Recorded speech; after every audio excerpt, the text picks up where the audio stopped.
This is Audible.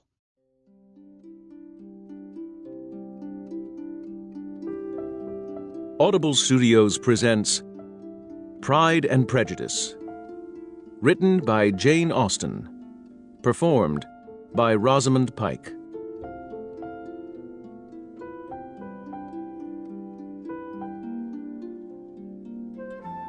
Chapter 1. It is a truth universally acknowledged that a single man in possession of a good fortune must be in want of a wife. However little known the feelings or views of such a man may be on his first entering a neighbourhood, this truth is so well fixed in the minds of the surrounding families that he is considered the rightful property of some one or other of their daughters. "My dear Mr. Bennet," said his lady to him one day, "have you heard that Netherfield Park is let at last?" Mr. Bennet replied that he had not. "But it is," returned she, "for Mrs. Long has just been here and she told me all about it." Mr. Bennet made no answer. "Do you not want to know who has taken it?" cried his wife impatiently.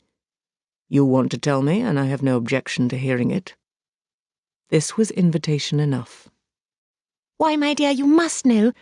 Mrs. Long says that Netherfield is taken by a young man of large fortune from the north of England, that he came down on Monday in a chaise and four to see the place, and was so much delighted with it that he agreed with Mr. Morris immediately, that he is to take possession before Michaelmas, and some of his servants are to be in the house by the end of next week."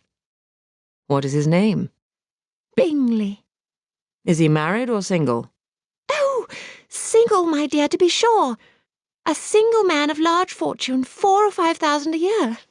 What a fine thing for our girls." "How so?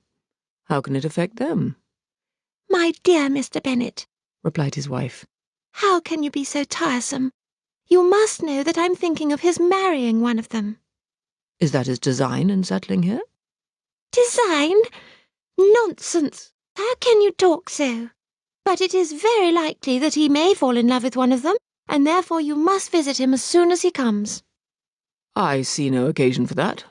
You and the girls may go, or you may send them by themselves, which perhaps will be still better, for as you are as handsome as any of them, Mr. Bingley may like you the best of the party."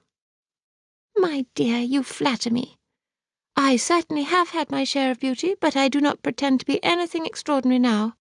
When a woman has 5 grown-up daughters, she ought to give over thinking of her own beauty." "In such cases a woman has not often much beauty to think of." "But, my dear, you must indeed go and see Mr. Bingley when he comes into the neighbourhood." "It is more than I engage for, I assure you." "But consider your daughters. Only think what an establishment it would be for one of them. Sir William and Lady Lucas are determined to go merely on that account, for in general, you know, they visit no newcomers.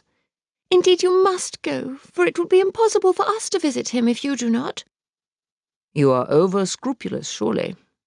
I dare say Mr. Bingley will be very glad to see you, and I will send a few lines by you to assure him of my hearty consent to his marrying whichever he chooses of the girls, though I must throw in a good word for my little Lizzie." "I desire you will do no such thing. Lizzie is not a bit better than the others, and I'm sure she's not half so handsome as Jane, nor half so good-humoured as Lydia, but you're always giving her the preference." "They have none of them much to recommend them," replied he. "They are all silly and ignorant like other girls, but Lizzie has something more of quickness than her sisters."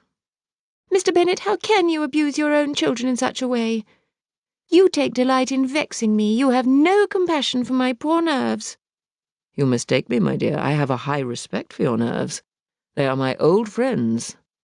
I have heard you mention them with consideration these last 20 years, at least." "Oh, you do not know what I suffer."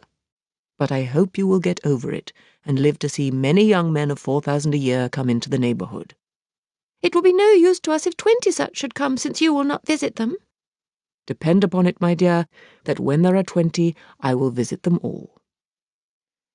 Mr. Bennet was so odd a mixture of quick parts, sarcastic humour, reserve and caprice, that the experience of 23 years had been insufficient to make his wife understand his character. Her mind was less difficult to develop.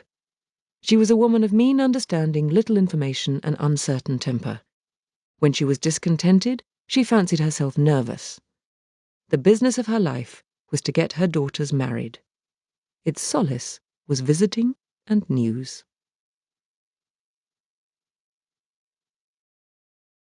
Chapter 2. Mr. Bennet was among the earliest of those who waited on Mr. Bingley.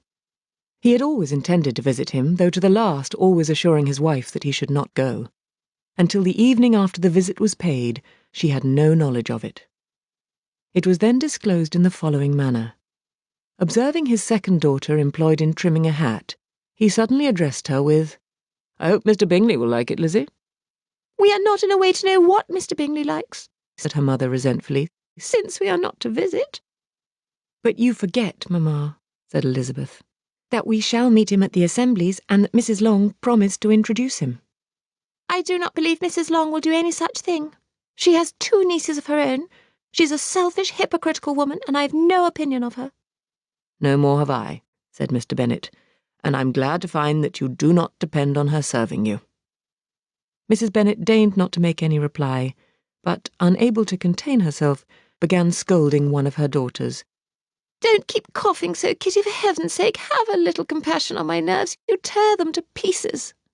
"Kitty has no discretion in her coughs," said her father. "She times them ill." "I do not cough for my own amusement," replied Kitty fretfully. "When is your next ball to be, Lizzie?" "Tomorrow fortnight." "Aye, so it is," cried her mother. "and Mrs. Long does not come back till the day before, so it will be impossible for her to introduce him, for she will not know him herself." "Then, my dear, you may have the advantage of your friend, and introduce Mr. Bingley to her." "Impossible, Mr. Bennet, impossible. When I am not acquainted with him myself, how can you be so teasing?" "I honour your circumspection. A fortnight's acquaintance is certainly very little. One cannot know what a man really is by the end of a fortnight. But if we do not venture, somebody else will, and after all, Mrs. Long and her daughters must stand their chance, and therefore, as she will think it an act of kindness, if you decline the office, I will take it on myself." The girls stared at their father. Mrs. Bennet said only, "Nonsense, nonsense." "What can be the meaning of that emphatic exclamation?" cried he. "Do you consider the forms of introduction and the stress that is laid on them as nonsense? I cannot quite agree with you there. What say you, Mary? For you are a young lady of deep reflection, I know, and read great books and make extracts." Mary wished to say something sensible, but knew not how. "While Mary is adjusting her ideas," he continued, "let us return to Mr. Bingley." "I am sick of Mr. Bingley," cried his wife. "I'm sorry to hear that. But why did you not tell me that before? If I had known as much this morning, I certainly would not have called on him. It is very unlucky. But as I have actually paid the visit, we cannot escape the acquaintance now." The astonishment of the ladies was just what he wished, that of Mrs. Bennet perhaps surpassing the rest, though when the first tumult of joy was over, she began to declare that it was what she had expected all the while. "How good it was in you, my dear Mr. Bennet! But I knew I should persuade you at last. I was sure you loved your girls too well to neglect such an acquaintance. Well, how pleased I am! And it is such a good joke, too, that you should have gone this morning and never said a word about it till now." "Now, Kitty, you may cough as much as you choose," said Mr. Bennet, and as he spoke he left the room, fatigued with the raptures of his wife. "What an excellent father you have, girls," said she when the door was shut. "I do not know how you will ever make him amends for his kindness, or me either, for that matter. At our time of life it is not so pleasant, I can tell you, to be making new acquaintances every day, but for your sakes we would do anything.